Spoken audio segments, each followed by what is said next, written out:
আমরা ঘাটে চলে এসেছি, দেখো এটা হচ্ছে ঘাট। যে ঘাটটা পেরিয়ে আমরা ওই পারে যাবো মৌসুমী আইল্যান্ডে। এটা হচ্ছে ঘাট, লঞ্চ ঘাট।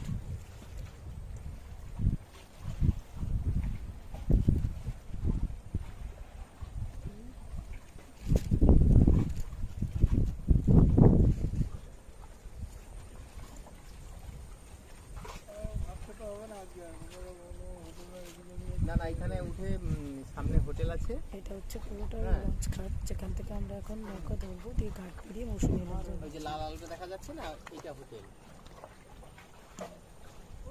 সেখানে